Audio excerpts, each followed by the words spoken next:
ever been there? You glance at the clock, thinking, "Oh, I've got plenty of time." You tell yourself, "I'll start that thing tomorrow." Or maybe you're doom scrolling and think, "Okay, just one more video. Then I'll get to work."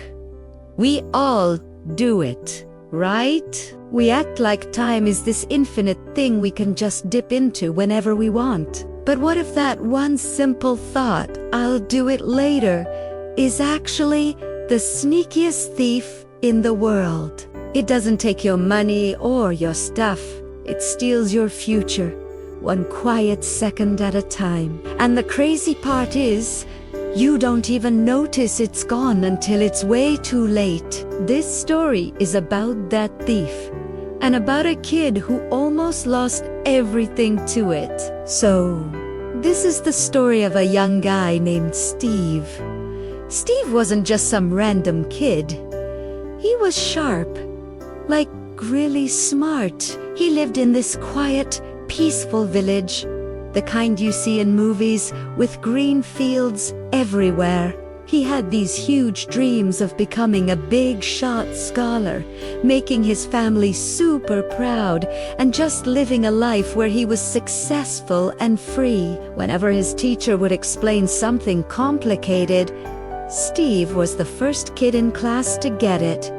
Everyone, including Steve, thought he was gonna do big things. But Steve had this one huge problem. An enemy that was living right inside his own head.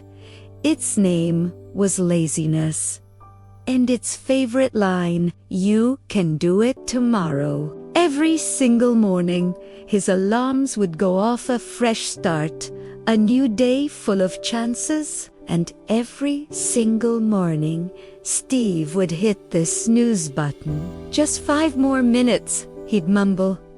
But we all know that lie, right? Those 5 minutes would stretch into 30, and 30 would turn into an hour. Next thing he knew, his day was already half gone, and he was behind before he even started. His textbooks would be sitting on his desk, just waiting, but his phone would be calling his name, way louder. He'd think, just one more video.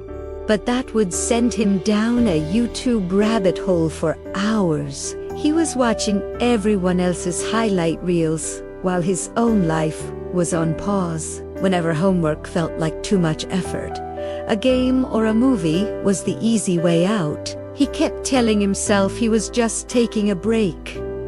But here's the thing about time, it doesn't send you a text when it's leaving. It just slips away. Days disappeared. Weeks just flew by. The seasons changed outside his window, but inside, Steve was stuck in the same place, trapped in that cozy little prison called later.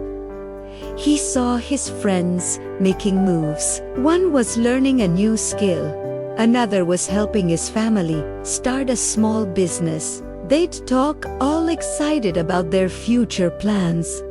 Steve would just smile and nod, but on the inside, this tight knot of guilt was forming. He hadn't yet figured out the art of discipline. They don't exactly teach you that in school. His parents started to notice. Their bright, ambitious son was getting quiet, his spark kind of fading. One night, his dad looked at him with these really worried eyes. "Son," he said, his voice super gentle, "time is like a river. It only flows one way.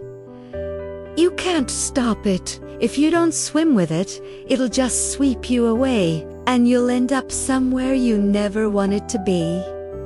His mom put her hand on his and said softly, "We believe in you, Steve, but just believing in yourself isn't enough.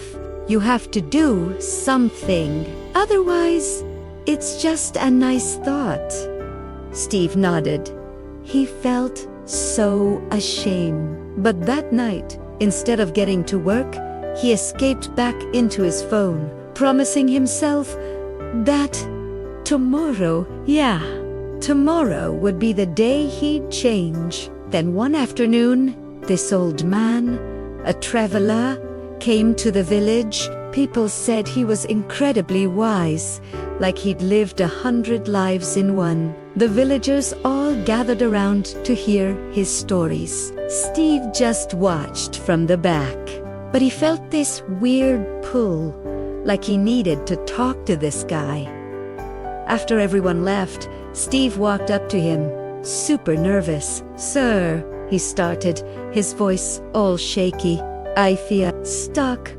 It feels like everyone else is moving forward, and I just keep putting things off. I really want to change, but I just don't know how."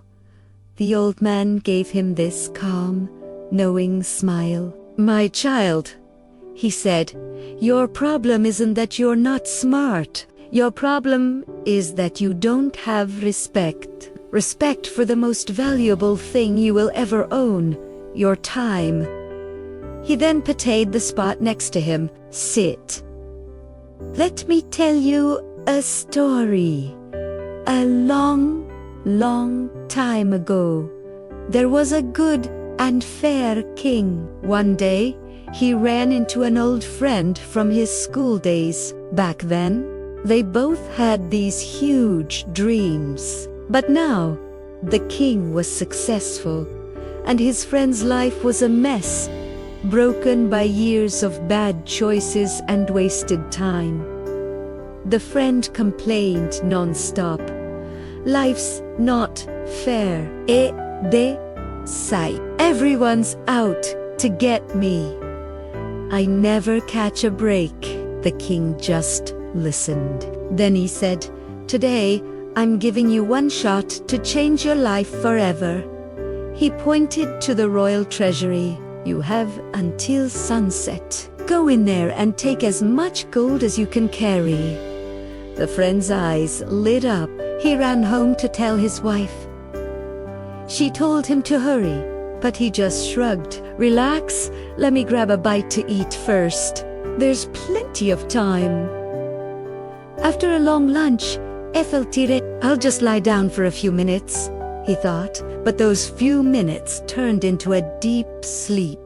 When he finally woke up, the sky was orange.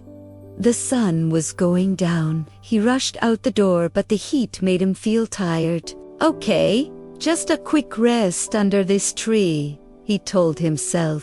When he opened his eyes again, it was dark. He sprinted to the treasury, but the massive gates were locked shut. His one golden chance was gone, not because of bad luck, but because he chose to delay. When the old man finished, it hit Steve like a ton of bricks. He was that guy. Every dream he put off, every new thing he was too lazy to learn, every single chance he ignored. It was all leading to the same locked gate. Tears started rolling down his face. "I don't want that to be my future," he whispered. The old man looked at him kindly and said, "Then change today, not tomorrow." And from that day on, Steve did. It wasn't magic. It was hard. He started waking up early, even when it physically hurt. He started small, focusing on just one task at a time. He had to face that voice in his head that asked, "Why you procrastinate, even when you know it's bad?" And he learned to fight it. He put his phone away. He stuck to a schedule. Some days sucked. Some days he messed up. But he never, ever stopped trying to move forward. Slowly, his confidence grew back. His grades shot up. His whole mindset shifted. Discipline became his new normal. He finally understood that time is like a teacher you can't see. It rewards you when you put in the work, and it punishes you when you slack off. You can lie to your friends. You can even lie to yourself, but you can never, ever lie to time. Every second you waste is a piece of your life that's gone for good. So, start now. Start messy. Start even if you're scared. Just start. Because success doesn't go to the smartest person in the room. It goes to the one who shows up day after day. If this story hit home for you and made you want to stop waiting for tomorrow, it would mean a lot to me if you'd support this channel. Tales by Arif. Every story here is a little reminder of the power we all have to change. So, take one small action right now. Go ahead and smash that like button and hit subscribe. It's just a click, but it's an action. It's a start. Thanks for watching.